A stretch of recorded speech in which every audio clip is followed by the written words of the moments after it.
Hello guys, so Rafa ulit, GTA Car. So update tayo today. Bumili kaming kotse kanina. So ngayon, may pag-uusapan tayo. Mahalagang topic.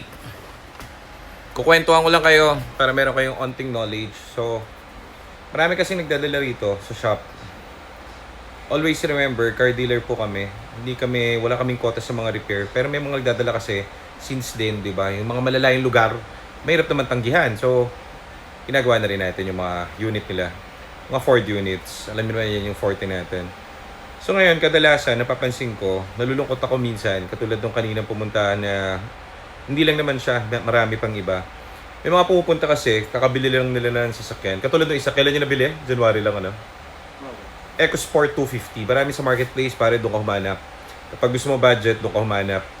Pero sa experience kasi natin, parang hindi naman nagiging ganun yung cost. Imagine guys, 2015 pa yung EcoSport o yung nakuha mong unit, second hand yan, 10 years na ba? 2025 na. Yung something yan. So, bibigyan ko sa isang example, yung kaninang pumunta. Maraming ganyan na. Yung ngayon lang na example lang sasabihin ko sa inyo. So, pumunta rito ko, EcoSport. Nagpa-check. Anong code niya, Sep? Shift fork, clutch engage. So, may tama yung shift fork niya. Yun yung naman loob ng transmission ng EcoSports. Normal po yun kasi 10 years na halos yung export. Ngayon, dahil kabibili mo lang, second owner ka, hindi mo alam po ni history niyan. Then, upon checking, nakita namin sa record namin, yung first owner pala nun, nagpa-check na rin dito, no? So, nagpa-check na rin dito. Ang ginawa, pinaano. Ano yung ginawa? Ginawa na yung trani, kaso nilagyan puro surplus, ano? Puro surplus yung kinabit for sure. Kasi ba't masisira yun? Nagawa ng brother. So, nabili niyo yung sir nung January.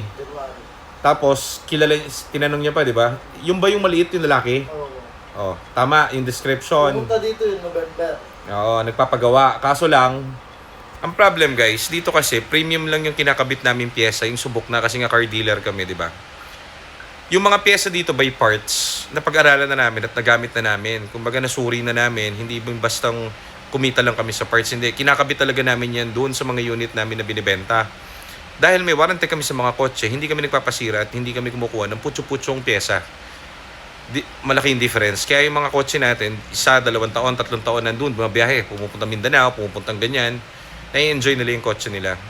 So very different yon. Ang kaning base price natin sa EcoSport na trend, refresh all, tranny and engine, lahat cooling system. Base? 350, base model, ano? So magkaiba. Pero kung titignan mo, mas mapapamura ka dun sa amin. Bakit? Katulad dun sa kanya, may code na yun dati, no, Sep, na transmission. Binenta sa kanya, kumbaga ginawa ng paraan.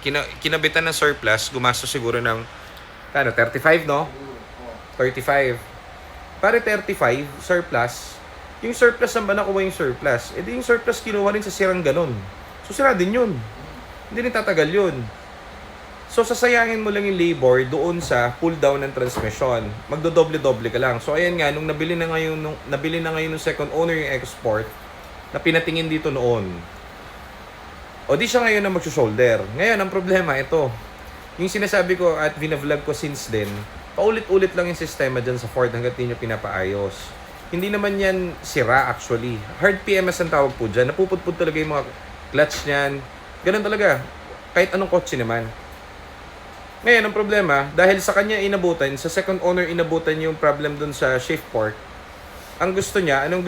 Ipapalitan natin na surplus din. No. Diba? Yung tig to 35. Hindi kami nagpapalit po nun. Brand new lang po kami kasi magdodoble-doble po ang gastos nyo. Dahil ikakabit mo rin na second hand, hindi po rin po yung titino. Gagagamit mo yung 1 buwan, 2 buwan, 3 buwan. Based sa experience namin sa experience lang.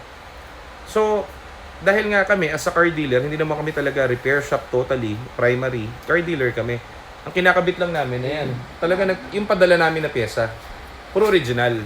So, doon kasi nakaka-assure kami na walang magiging problema yung kliyente. Parang 4 yung kanina, no? Yung release mo na puti na EcoSport, tuwan-tuwa. Oo, yun. Oh, lahat ng hindi sa amin galing yung mga yun. Yung mga nire-repair namin dito, hindi galing sa amin yung mga unit na yun. Puro PMS lang yun sa amin kasi yung kaya puro PMS lang, puro bago tranny nun and transmission, engine on refresh, tranny, mga ganyan. Hindi kami magtitipid sa pyesa na kinakabit namin doon sa pambenta. Ngayon, hindi rin namin titipirin yung mga re-repair namin kasi kunwari kakabitan namin na surplus, yung mga pinaglumaan dito na, kasi dito pag kumuha kami ng kotse, di ba? Ano guys, kahit maganda yan, tumatakbo, walang error, papalitan pa rin namin ng brand new. SOP na namin yon kasi yung procedure namin na yon, it work. Talagang 90% of our client, may sablay kaming onte, pero no excuses kami doon. Gagawin pa rin namin yon o kami pa rin ang bahala doon. Pero, rest assured, yung mga ganong unit namin, lahat sila masaya. Diba? Ngayon, pag kinabitan mo na surplus yan, malulungkot yan. Bakit? Masisira ulit yan, siguro months lang. Diba? Hindi mo kasi sure eh. Sayang lang yung pull down, yung bayad mo sa labor. Kaya kailangan mas maganda, better, brand new. Ngayon, may mga dumarating dito, pinipilit kami minsan, no? Ang pilit sa atin, kabitan mo ng surplus. Hindi nga, kasi pag kinabitan mo yun ng surplus, kunwari, nagbayad ka dun sa pull down sa transmission, magbabayad ka ng labor, papalitan mo ng surplus, baka mamaya, paggulong pa lang yan sa kanto, masira na yung internal, yung kinabit na surplus, edi sayang po ang labor. So, magpapaulit-ulit lang yung sakit ng ulo mo, hindi mo mapipigure out kung ano yung madadamay lang yung ibang parts like yung clutch. Pagawa mo na lang ng brand new. So, puro quality lang yung sa amin dito. Pinipilit kasi kami minsan ng client na, kabit mo na boss, tinatanong ko, ba't ba kakabitan sir ng surplus? Ibebenta ko na rin. So, ibebenta mo na rin, kawawa na naman yung bibili, di ba? So, magpapaulit-ulit lang. Yun yung sinasabi ko pa dati sa mga video ko. Paulit-ulit lang, nagpapasahan lang ng sira. So, kapag dito, pinagawa nyo, katulad ng mga nagpagawa sa amin, siguro last 2 months ago, ang nagpatrani sa atin, lagpas 80, no? Mga kliyente. Pare, wala sumakal sa amin dito kahit isa, walang pumunta ritong galito. Lahat sila kasi, parang brand new yung mga kotse nila. Ang ginagawa nila, yung iba nga nagpapa-PMS dito, galing di ba? Galing malayong lugar. Minsan 4 na oras ang biyahe dito papa-PMS, ayaw pa-PMS sa iba. Pero sinasabihan namin na kung paano, pwede po kayo magpa-PMS kahit saan, kahit sa Shell, kahit sa Petron, walang problema. Basta tama po yung langis. Natuwa sila, ayaw na nila ibenta yung EcoSport nila, pati yung Fiesta Focus nila kasi nanggaling na dito. Kumbaga, inoperahan na namin, hindi sa amin nabili, pero inoperahan yung trani. Smooth. Maraming papatunay niya sa comment section. Pa-comment nga po ako para makita ng mga client natin na huwag niyo ipasa yung sakit kasi kawawa naman yung makakabili. 'Di ba? 250. Sabi ko nga dun sa kanina sa Kisero, sa swerte ka, 250, mura nun. Pero syempre hindi ka naman jackpot dun. Meron kami dito 3, kakabili lang. Yan, EcoSport yung 3 sa harapan. Kakabili lang nila, 2 months ago. Yan yung mga nandyan sa harapan, Ano yan guys, malupit yan. Pagkabili nila after a month, halo tubig lang yung Sharon Cuneta. Pero, dito pa rin nila gusto. Alam na nila Kabisa, alam na nila, nung sumugal sila sa mura, alam na nila na may kaakibat Ang problema doon, hindi sila nakamura.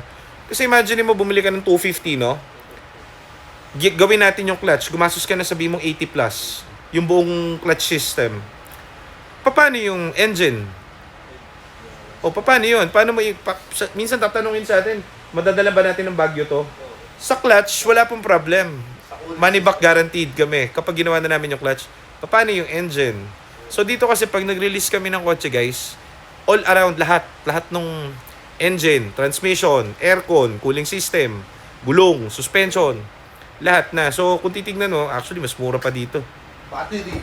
'Di ba? Kasi pag may bumigay sa iyo diyan, aray nako po. Timing, 'di ba? Dito bagong timing, bagong rehistro, money back guaranteed papers, may warranty, may service center. Ultimong battery, naka-warranty pa. Kaya nga. And lahat yung guys, documented, hindi lang natin pinupost na rito sa main page. Dalawin niyo yung Ford Repair PH, nandoon lahat ng inooperahan namin. Visit nyo yung page namin na yun. For services yun. Kapag dito kasi pinag-isa lang natin yung repair and mabigat Dami message, sobra, hindi kaya. So, yun lang naman, sinabi ko lang, mag-ingat kayo sa mga binibili nyo sa labas. Hindi nyo alam, may palaman. So, yung mga ganong instances, kawawa naman yung next makakabili. Okay? So, thank you. Oh, Mark.